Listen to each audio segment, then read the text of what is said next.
Okay, 2 vases, similar, made differently.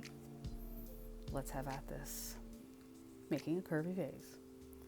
Red clay is hand building.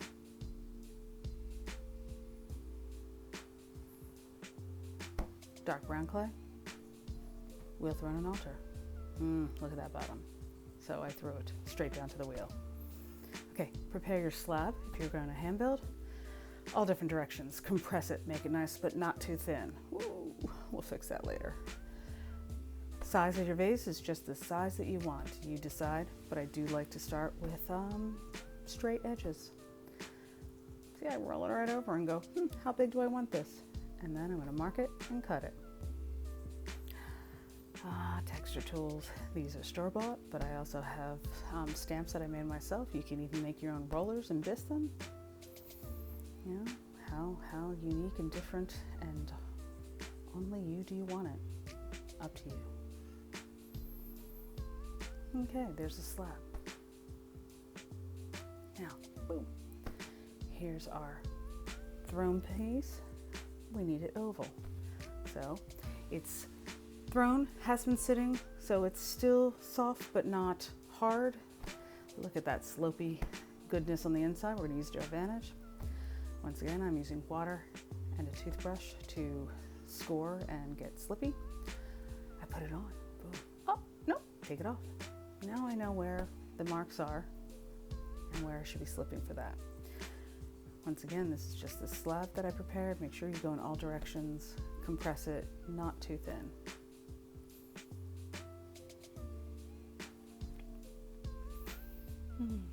A little fiddling. Now let's do a little cut off, a little bigger than I need.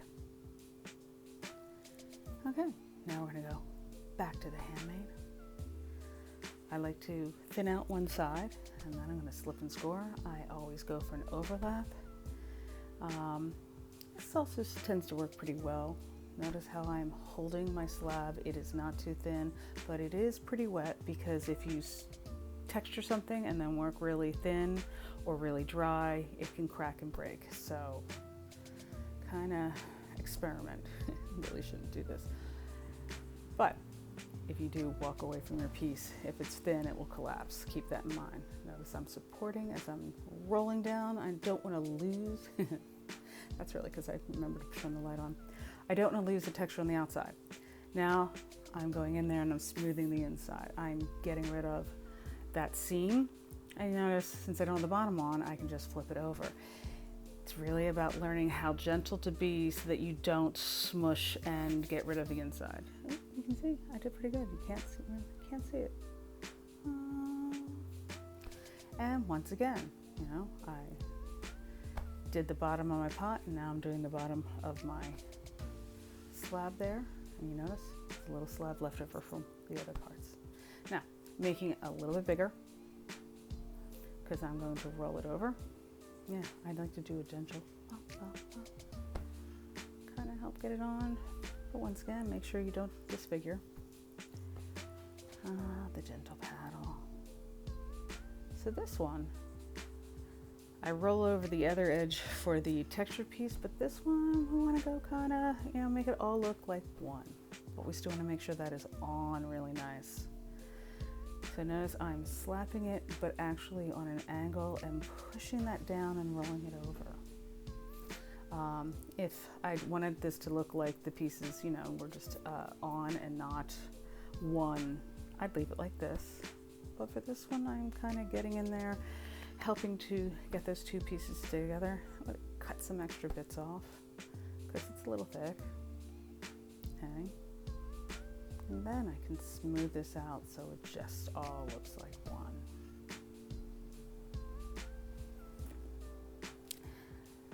Wooden spoon, people, wooden spoon. You don't have to buy something expensive. Now, as I get under and push up, get under, push up, but notice inside we have action. And the inside I have support because you don't want to disfigure it. Remember that, always action support. See, just going in on the inside and pushing that little bit up, and then I can go and smooth it work it until it's as pristine as I want, or, you know, touch of the maker if you want. You decide.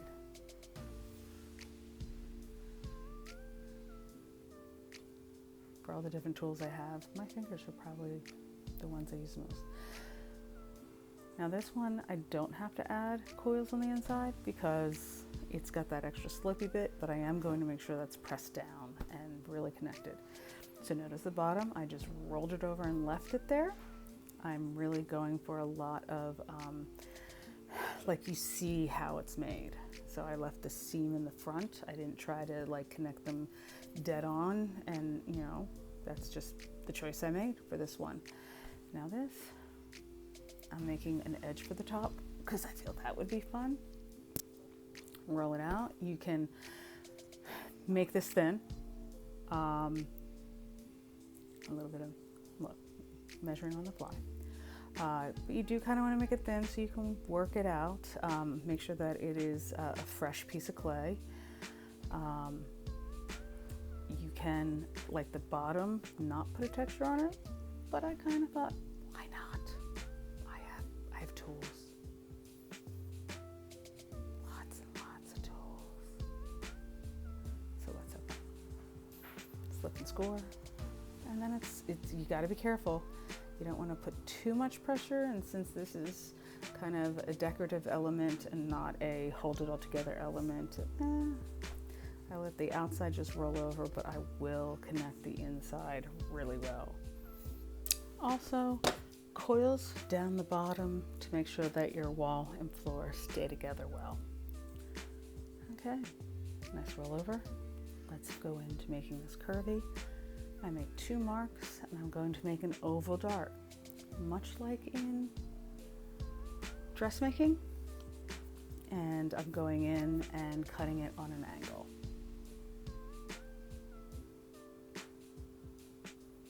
Okay, see, one side's very curved, the other side's not so much, and it's because of the angle, so it doesn't quite look the same.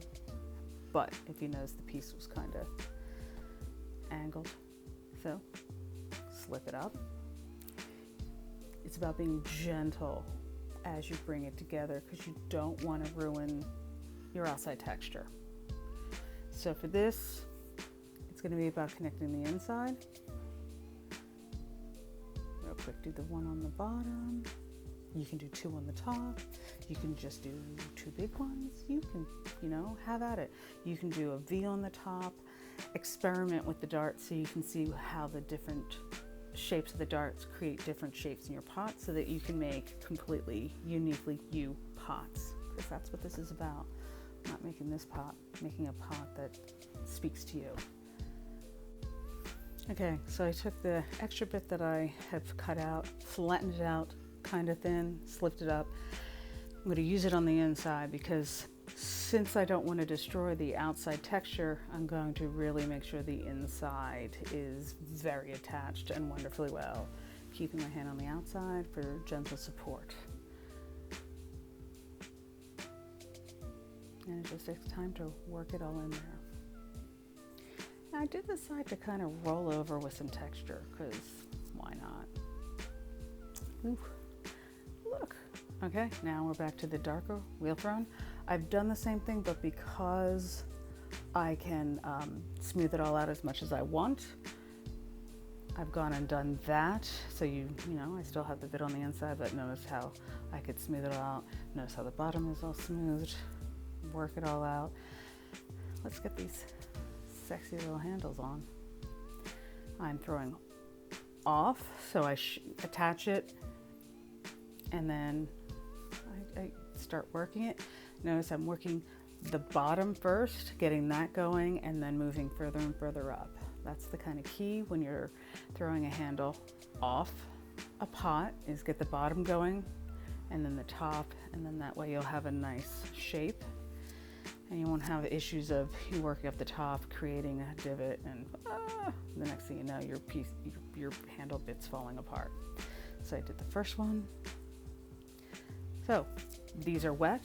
I fold it over, make it nice, figure out how much of a curve I want in that, and then because everything is so wet, I smush it right on, flip it up and hold it, curve it around, attach that. So you get that in there, flip it up, and then smoosh that part down, and then roll that over. Okay, so for the hand-built pot, I pulled the handles individually and I'm attaching them. So I kind of, if you notice, I'm doing the inside, I'm getting it all nice. These I'm not going to incorporate into the pot because I do want it to look constructed and stuck going. So I get that going, and then I decide how curvy I want it. Once again, push in that one area. I added a little slip in water, lift up, push under, get that set, and then create another ribbon, push up, go from the underneath, and then curl it over. Once again, the handles have to be kind of wet to be able to do this without breaking. There, so there's that one. Since this one is nice and plain, yeah, I could leave it that way, but we're going to add some slip. It's nice, thick. Just putting it on there kind of accentuates the way it's going.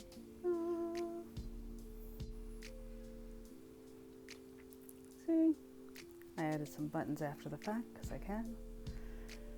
But enjoy these lively, fun vases. Go, experiment, be creative, make it your own. All right, bye-bye.